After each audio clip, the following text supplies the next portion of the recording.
$2 billion in dozens of energy and infrastructure projects, the China-Pakistan corridor is one of the largest commercial initiatives in South Asia. The corridor stretches along the length of Pakistan, and the combined value of all the projects equals to all the foreign direct investment in the country since 1990. The mega project also marks as China's biggest overseas investment, yet a plan of this magnitude is not without its geo-economic challenges. I'm your host Shirvan and welcome to Caspian Report.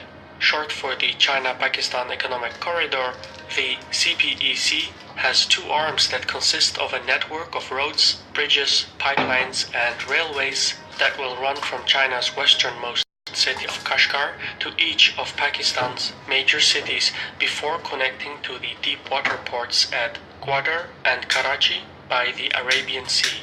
From end to end, the mega project stretches about 2,700 kilometers. The scale of the initiative also demonstrates the extent of the Pakistani-Chinese relationship. The two countries refer to one another as Iron Brothers, a phrase that dates back to the Cold War when they teamed up against India. Of course, the relationship between Islamabad and Beijing has seen its share of frictions, yet overall, the two are indispensable allies for each other, and the CPEC, which was signed in April 2015, serves as a complement to that relationship. Besides politics, the CPEC is ultimately an economic undertaking that serves multiple goals. For Beijing, the initiative seeks to open a new trading route to the Indian Ocean, allowing the Chinese to bypass the maritime choke points in the contentious South China Sea. The growing commercial activity in Pakistan would also allow China to develop its remote western cities. Meanwhile, for Islamabad, the CPEC provides much-needed foreign investment and all the economic opportunities and perks that come with it. The initiative will also help to stimulate economic growth in Pakistan and improve the living conditions in its underdeveloped western regions. For instance, the energy projects of the initiative, which account for at least $30 billion of the total investment sum, would address Pakistan's annual electricity shortage of 7,000 megawatts. It is estimated that if Islamabad could overcome its electricity shortage, economic growth could climb by an additional 3%. Thus far, all the energy projects together would add at least 10,000 megawatts to Pakistan's electricity grid, with another 17,000 megawatts being considered for future projects, given that Pakistani energy needs grow by 10% each year. In addition, the numerous pipelines that run across Pakistan would connect the Middle East, Central Asia, and South Asia with each other, thereby providing a platform for Pakistan to emerge as a regional energy hub. Another component of the economic corridor is the development of Gwadar by the mouth of the Arabian Sea. A new airport, motorway, and railway is being constructed near the city. More importantly, the deep sea port in Gwadar is being redesigned to accommodate large freighters. To put the expansion into perspective, the harbor's current capacity stands at 1 million tons of cargo, but it will expand to 400 million tons of cargo per year, making Gwadar one of the most sophisticated ports between the Arabian Sea and the Indian Ocean. Altogether, it's not surprising that the corridor is portrayed as a remedy for Pakistan's future, one that will stimulate the economy, reform the energy sector, and create employment simultaneously. On the surface, the concept of the CPEC offers mutually beneficial payoffs within the framework of the Belt and Road Initiative, which we covered in a separate report. However, in practice, the payoffs will not be evenly distributed across the country, which has upset some more than others. Perhaps the biggest complication standing in the way of the CPEC mega project is Pakistan's domestic landscape, where the province of Punjab, Sindh, Khyber Pakhtunkhwa, and Balochistan compete with one another for political power. In particular, officials from Balochistan accuse their countrymen from Punjab from marginalizing their people. In the CPEC project, this rivalry has taken a political dimension. In 2015, the Punjabi elite in Islamabad cut the Baluchi locals out of the equation in the operation of Gwadar port. This delegation of power is understandable. Pakistan's political and economic heartland, as well as its human capital, is concentrated along the Indus River, which runs through the country's eastern half. Moreover, Punjab is the wealthiest and most populous province of Pakistan, and for the political leadership, it's also the most important electoral province. Thus, marginalizing Balochistan is not a conspiracy but the result of the social-political environment of Pakistan. Regardless, some Balochis do not welcome the Cpec project. Just recently, on August 11, a suicide attack by Balochi separatists targeted a bus carrying Chinese engineers to a Cpec project site. The assault injured 6 people, including 3 Chinese nationals.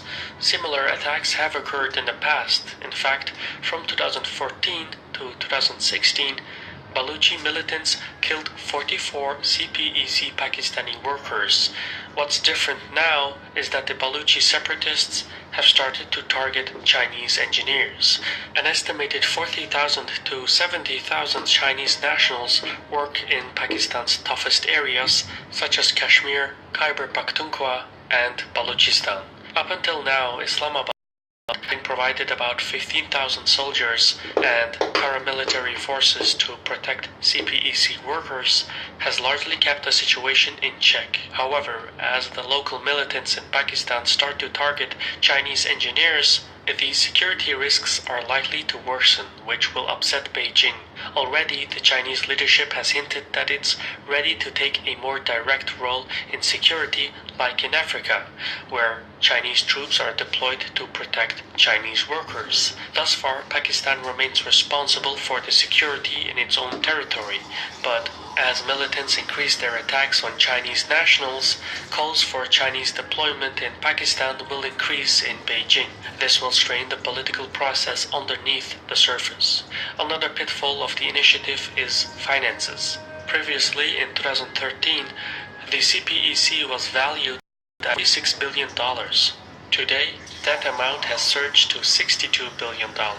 Furthermore, since the beginning of 2018, the Pakistani rupee has lost about 20% of its value against the dollar, which has made the dollar-denominated debt repayments more expensive. In the meantime, the country's foreign exchange reserves have dropped to below $10 billion, while its external debt has grown to 30% of the GDP. It's unknown how much of Beijing's funding is in aid or in loans.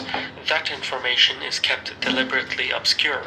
However, the present economic crisis in Pakistan is leaving the government with no choice but to dig deeper into its wallet.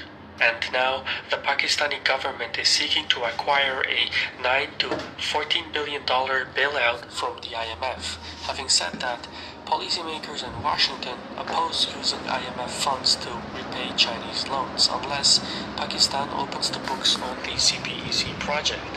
For Beijing, that would be a geopolitical disaster because it would expose the Chinese checkbook diplomacy and undermine its mega projects elsewhere. Instead, to contain the Pakistani economic crisis, Beijing is likely to provide additional loans to Islamabad so it can pay off its original loans. What exactly China's endgame is remains ambiguous. It is assumed that Beijing wants to gain more commercial leverage on Islamabad, so the Chinese will gain permission to construct a new naval and air base in the port city of Chivani by the Iranian border. Such a military base would grant China significant leverage on India.